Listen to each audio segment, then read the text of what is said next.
नमस्कार, मैं रिया और आप देख रहे हैं डॉक्टर साहिब। आज हमारे साथ डॉक्टर धीरज कुमार मौजूद है। डॉक्टर साहिब एमडी एमआरसीपी, साथ ही साथ डीएम रेसिडेंस है और साथ ही साथ वर्तमान के पटना आईजीआईएमएस में कार्यरत है और गैस्ट्रो डिपार्टमेंट इनका है। तो आज हम इनसे बात करने वाले हैं कि अगर लोगों को जो समस्याएं होती हैं पेट में अल्सर की, ये समस्या किस तरीके से होती है। लेकिन क्योंकि ख़राब लाइफस्टाइल की वजह से आजकल स्वास्थ्य पर बहुत ही ज़्यादा प्रभाव पड़ रहा है, तो इसी विषय में हम जानकारी लेने वाले हैं कि जब लोगों के पेट में अल्सर हो जाए तो इसका क्या कारण होता है। धन्यवाद रिया जी, बहुत ही महत्वपूर्ण विषय है पेट में अल्सर।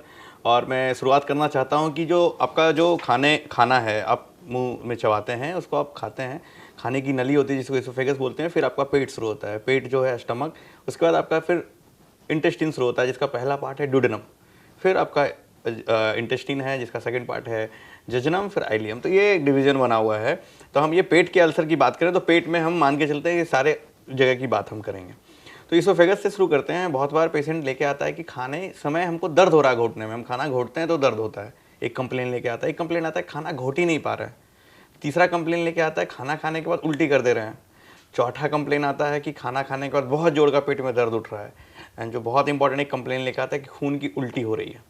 तो अभी मैंने बताया था लीवर की खराबी में भी खून की उल्टी होती है, लेकिन उसका कारण होता है इसोफेगस में वेरिक्स बनना। लेकिन अभी मैं बात कर रहा हूँ लीवर ठीक है आपका, फिर भी खून की उल्टी हो रही है, खाने में प्रॉब्लम हो रहा है, खाने के बाद दर्द बढ़ रहा है। तो ये सारी तकलीफ के पीछे कहीं ना कहीं एक अल्सर का हाथ हो सकता है। तो अब मैं बात करूँगा कि अल्सर बनता क्यों है, होता कैसा है, और उसके साइज से क्या असर पड़ता है, उसके जगह से क्या असर पड़ता है। तो इसोफेगस की बात मैं करता हूँ। अगर मैं बात करूँ इसोफेगस में, तो खाने में आप खाना खा रहे हैं और आपको खाने में दर्द हो रहा है, तो कहीं ना कहीं से कोई अल्सर हो सकता है, या इसोफेगस की जो नली है उसमें कहीं सूजन हो सकता है। ठीक है, तो अल्सर होने का बहुत सारा कारण है इसोफेगस में। पहला कारण होता है इन्फेक्शन, खास करके जो इम्यूनो कॉम्प्रोमाइज्ड लोग हैं, जो बहुत दिन से या तो मैल न्यूट्रिशन के कारण खाना नहीं खा पा रहे थे, तो मान लिया HIV के पेशेंट हैं, हमारे HIV के पेशेंट की इम्यूनिटी कॉम्प्रोमाइज्ड है, या कोई पेशेंट बहुत दिन से स्टेरॉइड ले रहा हो किसी और बीमारी के कारण, उसका भी इम्यूनिटी कम हो जाए, तो उसमें बहुत सारे वायरस हैं, हर्पीज, CMV, ये सब ना अल्सर बना देते हैं, उसके कारण खाने में दिक्कत होता है। बहुत बार क्या होता है कि आपने दवाई खाई, बहुत इंपॉर्टेंट है, पिल इंड्यूस्ड इसोफेजाइटिस, पिल के कारण अल्सर, दवाई के कारण आपके नली में अल्सर हो गया। कैसे हुआ? आपने दवाई लिया, हड़बड़ी में पानी पीना भूल गए, या कम पानी में आपने दवाई घोट लिया, वो दवाई जाके कहीं ना कहीं आपके इसोफेगस में चिपक गया और वहाँ एक अल्सर करा दिया।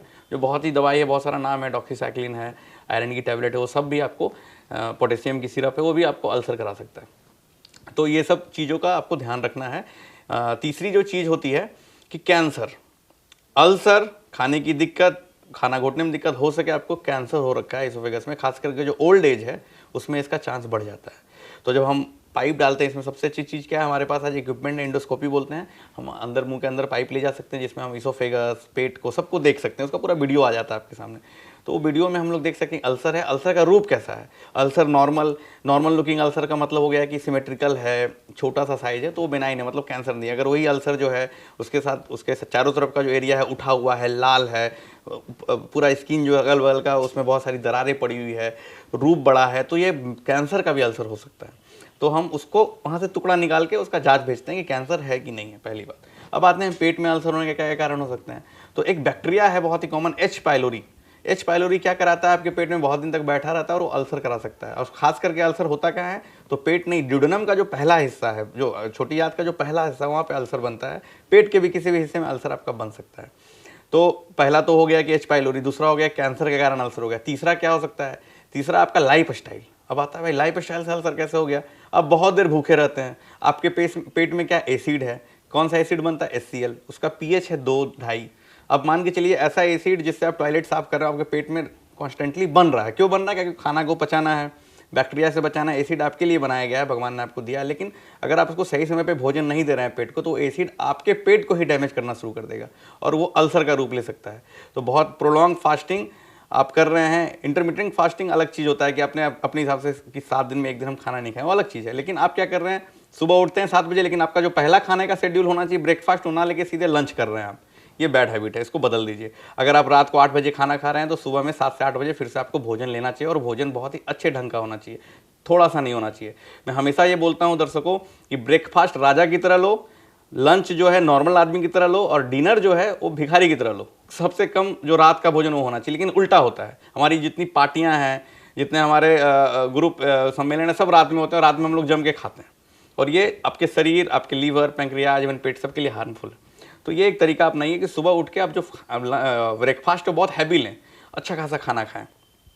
इसके बाद दूसरी जो बात आती है अल्सर में कि कोई कारण नहीं है, हम खाना भी समय पे ले रहे हैं, इन्फेक्शन भी मेरा नहीं आ रहा है, कैंसर भी नहीं है, तो और क्या कारण हो सकता है? तो बहुत बार बहुत सारी दवाइयां हैं जो पेट में अल्सर बना सकती है, जिसका बहुत प्रोलॉन्ग सेवन चल रहा है। जैसे आप स्टेरॉइड ले रहे हैं तो उसके कारण भी पेट में अल्सर बन सकता है, तो उसको भी हम लोग को समझना है। हार्ट की बहुत सारी दवाएं हैं जिसको जरूरी है देना, उसके कारण भी अल्सर बनता है। अगर अल्सर आ गया, उसके कारण खून हो रहा है, तो हम लोग कुछ दिन उसको रोकते हैं, फिर जैसे ही कंट्रोल होता है अल्सर, फिर से वो दवाई हम लोग शुरू करते हैं। तो हार्ट की दवाइयाँ भी अल्सर करा सकती है। तो डॉक्टर साहब, कोई इंसान जिसको अल्सर हुई है तो वो क्या कर सकता है, किस तरीके से इलाज होता है, या फिर वो बचाव किस तरीके से कर सकता है? तो सबसे पहले जब ऐसे पर्सन आते हैं तो मैं बोलता हूँ पहले लक्षण को पकड़ें। आपको कब लगना चाहिए कि मुझे अल्सर हो सकता है? तो सबसे पहला जो अल्सर होने का लक्षण है कि आपको पेट में दर्द होना। दो तरह का होता है, अगर स्टमक में है, आपके पेट में अगर अल्सर है, स्टमक में है, तो खाना खाने के बाद आराम, आप खाली पेट रहेंगे तो वो वाला जो दर्द है वो एग्रीवेट होते रहेगा, खाना खाएंगे आराम मिलेगा। अगर छोटी आंत का पहला भाग में अल्सर है तो वो अलग हो जाएगा। तो उस हिसाब से सिम्टम से डॉक्टर अंदाज़ा लगाता है कि ये अल्सर का पेन हो सकता है। पेन बहुत ही सीवियर होता है, अल्सर का भी पेन बहुत सीवियर होता है। पहला चीज़ दर्द हो गया। दूसरी जो चीज़ आती है वो होता है खून निकलना, या तो उल्टी करा दे या तो काला पैखाना हो। बहुत बार हम बोलते हैं काला, किस तरह का काला? तो चारकोल जैसा, बिल्कुल कोयला जैसा, जिसको मैलिना बोलते हैं। अगर उस तरह का पैखाना हो रहा है, खून की कमी हो रही है, पता नहीं चल रहा है, खून कमते जा रहा है शरीर में, काला पैखाना हो रहा है, अगर नहीं देख भी पा रहे हैं और खून कम हो रहा है, तो अल्सर की जांच होनी चाहिए, इंडोस्कोपी होनी चाहिए। दूसरी चीज़, तीसरी चीज़ क्या हो रही है? वजन में कमी आती जा रही है, भूख लगने में कमी आ रही है, आपको बुखार आ रहा है, तो कैंसर के लक्षण है, उसके साथ अल्सर हो सकता है जो कैंसर। चौथी चीज़ क्या होती है कि अल्सर के साथ साथ अगल बगल का जो एरिया है वो फूल गया, आपके पेट में जो जगह है जाने का खाना उसको रोक दिया, तो अल्सर के साथ उल्टी हो रहा है। जब उल्टी हो रही है खाने के बाद, तो हो सके वो कहीं ना कहीं से ऑब्स्ट्रक्शन हो रहा है, वो भी अल्सर के साथ ऑब्स्ट्रक्शन है, तो उसमें भी आप अल्सर का अंदाजा आपको लगाना चाहिए। तो इन सब चीज़ों को अगर आप देख रहे हैं अपने परिवार में या आपके साथ हो रहा है, तो आप डॉक्टर से मिलें। एक इंडोस्कोपी होती है, 2 से 3 मिनट का टेस्ट होता है, जिसमें हम लोग मुंह के अंदर एक पाइप ले जाते हैं, उसका पूरा वीडियो आता है सामने, कहीं भी अल्सर होता है उसको हम लोग देख पाएंगे। अगर अल्सर उसमें कहीं से ब्लड निकल रहा है तो उसमें उसका ट्रीटमेंट भी उसके थ्रू हम लोग करते हैं, उसमें दवाई दे देते हैं कि ब्लीड रुक जाए, उसमें क्लिप लगा सकते हैं हम लोग। तो बहुत सारा चीज़ है साइंस में अभी जो हम लोग वहाँ अप्लाई कर सकते हैं। और अगर अल्सर है, वो कैंसर है कि नहीं है, उसके लिए वहाँ से टुकड़ा लाके उसका भी इलाज हम लोग कर सकते हैं। कैंसर हो जाए तो कैंसर का भी इलाज है। अगर कैंसर इनिशियल स्टेज में तो उसको काट के पूरी तरह से हम लोग हटा सकते हैं, अगर वो फैल गया तो उसकी दवाई दे सकते हैं। इसके अलावा जैसा कि हम लोगों ने बात करा था कि किस तरीके से लोग पहचान सकते हैं या फिर कब इलाज की ज़रूरत पड़ती है, तो बचाव का क्या कर सकते हैं? तो बचाव में तो मैं यही बता रहा हूँ कि आप अगर कोई ऐसी दवाई पे हैं जो अल्सर करा सकता है, तो उसके अमाउंट को मॉडरेट करें, उसको समझें। इस दवाई का एक साइड इफेक्ट अल्सर हो सकता है, जैसे मैंने बताया था, स्टेरॉइड, एस्पिरिन टैबलेट खाते हैं लोग हार्ट में, क्लोपी टैब खाते हैं, और बहुत सारी ऐसी दवाइयाँ हैं जो अल्सर करा सकती है, उसका सेवन, उसको रोकें। दूसरी बात है, अगर आपको लग रहा है कि हम खाना टाइम पे नहीं ले रहे हैं तो उसको सुधारें, क्योंकि एक अल्टीमेटली अल्सर का रूप ले सकता है। आपको बहुत ज़्यादा गैस बन रहा है, गैस के साथ साथ आपका पेट तना रह रहा है, तो गैस अल्टीमेटली आपका अल्सर में तब्दील हो सकता है। एच पाइलोरी नाम का इन्फेक्शन है जो अल्सर भी करा सकता है, उसकी जाँच कराएँ। लाइफ स्टाइल को मॉडरेट करें। स्ट्रेस इंड्यूस्ड अल्सर भी होता है, तो स्ट्रेस फ्री लाइफ जीने की कोशिश करें, हेल्दी लाइफ जिएँ, खाना समय पे लें और व्यायाम करें, खूब सारा पानी पिएं, 3 से 4 लीटर पानी पिएं। तो आप ये सब चीज़ करके एक जो संभावना है अल्सर होने की उसको कम कर सकते हैं। तो शुक्रिया डॉक्टर साहब, जो आपने हमारे साथ जानकारी साझा की है उसके लिए बहुत बहुत शुक्रिया। धन्यवाद आपको भी।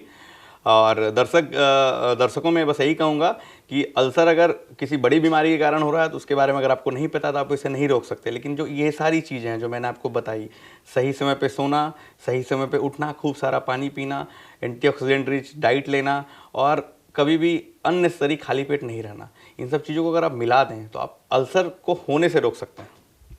तो आप धीरज कुमार को सुन रहे थे, जिन्होंने अल्सर के बारे में हमारे साथ जानकारी साझा की। इन्होंने बताया कि ज़्यादा देर तक हमें भूखे नहीं रहना चाहिए, साथ ही इन दवाइयों का सेवन जो हम ज़्यादातर करते हैं बिना डॉक्टर के सलाह के करते हैं, इसके लिए भी मना किया, साथ ही पानी पीने की भी सलाह दी है। तो इस विषय में आपकी क्या राय है, हमें कमेंट कर ज़रूर बताएं। चैनल को सब्सक्राइब करें, फेसबुक पेज को लाइक करें। साथ ही डॉक्टर साहब से आपके क्या सवाल है, हमें कमेंट कर या मेल के माध्यम से भेज सकते हैं। वीडियो देखने के लिए आपका शुक्रिया।